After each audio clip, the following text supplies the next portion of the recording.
guys, so may panibago tayong vlog. Land Cruiser Prado. Ayan. So nag-i-indicate guys yung fuel filter. Yan, kung makikita nyo, yan, mayroong fuel filter maintenance. Yan, so kaya ngayon tuturuan ko kayo kung paano magpalit ng fuel filter nito. Yan. So baka mamaya may tubig na yung sa loob nito, kaya kailangan talaga guys palitan. So tingnan natin dito sa engine bay. Yan, yan yung fuel filter nya. Yan, so lata rin siya. So ayan yung tatanggalin, socket, tapos dalawang hose, tapos yung 12mm na nut. So para mabunot lang natin. Tapos yung socket na yan. Yan. So yung socket guys, mga dipindot lang yan. So kailangan lang pindutin para mabunot.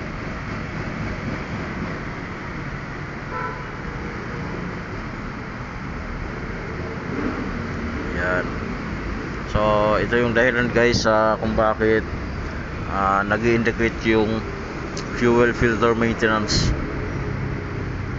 So gagamitin lang natin ng pliers para matanggal yung dalawang hose. Ayan. So napakadali lang nito guys, kayang-kaya nito. Basta sundan nyo lang tong video na to para makita nyo kung paano magpalit ng fuel filter.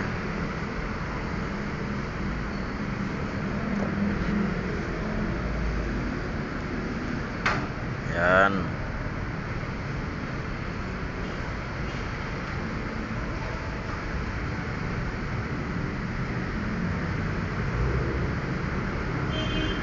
Tapos guys, yan yung 12. So pag natanggal natin yan, bunot na yan.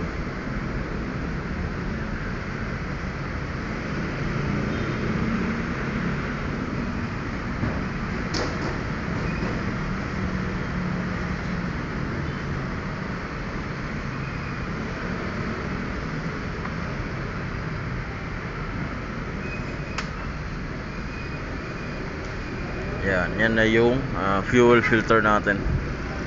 So dito na tayo. Gato lang guys yung panggamit ko dito para matanggal tong filter na to. So kung meron din pantanggal nyan yung clamp, pero dito tayo sa gato, mas madali dito.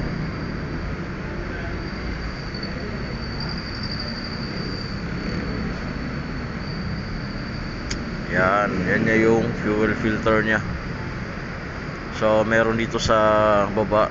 So tatanggalin natin yan 8mm para matanggalin natin tong sensor nya. So kailangan malipat natin yan doon sa bagong fuel filter. Kontrahan lang yan.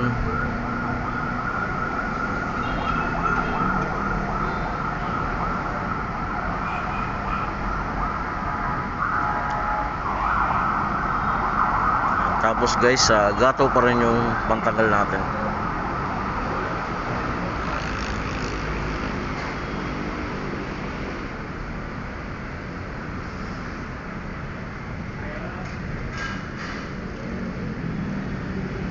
So napakalambot lang yan.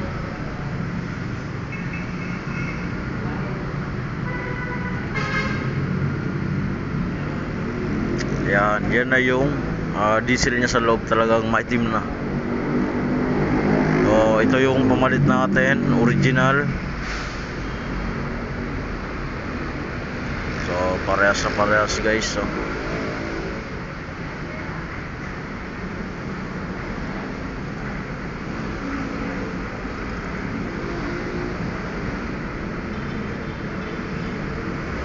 So dito guys, bago rin yan, yung o-ring na yan.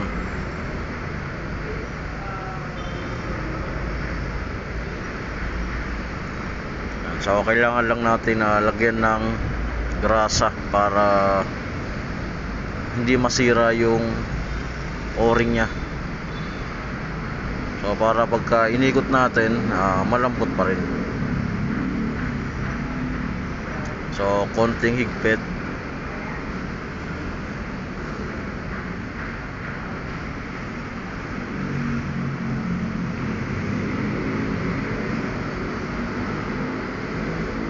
Tapos guys, dito naman tayo sa ibabaw. So nilagyan natin ng grasa para pagka inikot to, madali lang higpitan. So importante yung grasa guys para hindi nasira yung o-ring.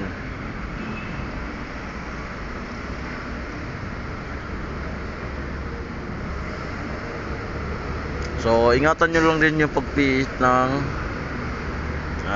yung pop na yan. So kailangan sakto lang. So ito yung lock nya dito sa ilalim. So binabalik lang natin yan.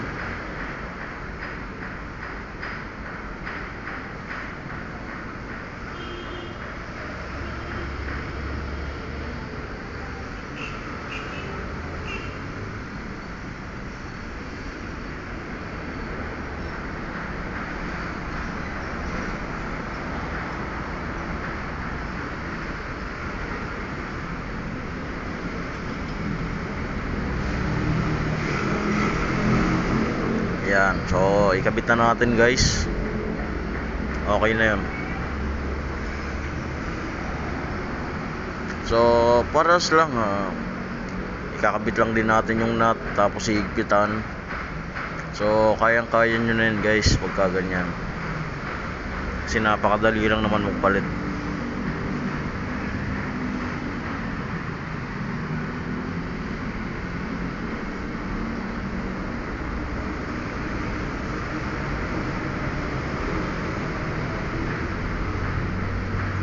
Yan. Tapos yung socket, so huwag niyong kalimutan. So ito guys, pagka pinaandar na natin, kung mayroon pa ring indicator, tuturuan ko kayo kung paano mag manual reset. So napakadali lang nito.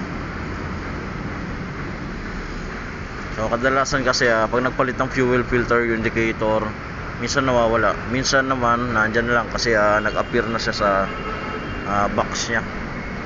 So kailangan lang i-manual reset. So dito guys, kailangan lang natin i-bleed to para yung pinakang filter malabanan siya. So pagka pinandar natin, tuloy-tuloy na siya. Yan. So hanggang sa merong lumabas dyan, ibig sabihin puno na yan. So kailangan lang natin i-pump.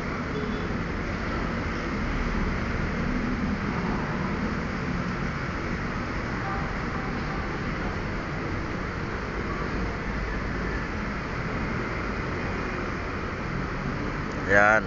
So meron nang lumabas. Okay na yan guys, puno na yung filter nyan. So babalik na lang natin, tapos papandarin na natin, titingnan natin.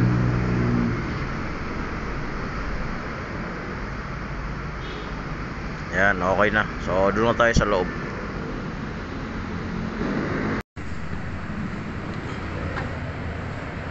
Yan guys, so papandarin na natin. Yan. So subukan na natin. Yan.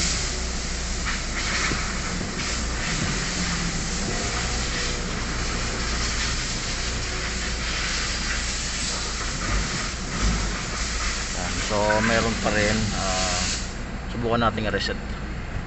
So tatanggalin lang yung socket nito guys.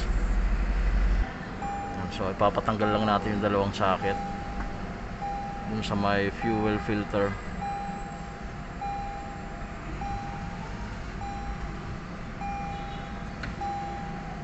Yan, tapos on natin. So naka-on na guys. Pabalik natin yung socket. Sige, balik.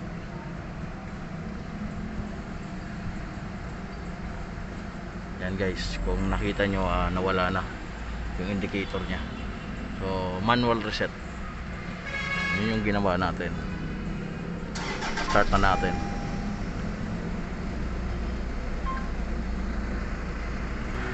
Yan guys, so nawala na. Yan, okay na. So ganun lang naman na magpalit ng fuel filter. So like and subscribe so para makita nyo yung mga panibago nating darating na mga video. Yan. So tingnan nyo na lang yung pagpalit ng fuel filter, tapos yung pag manual reset ng indicator. So okay na guys, thank you.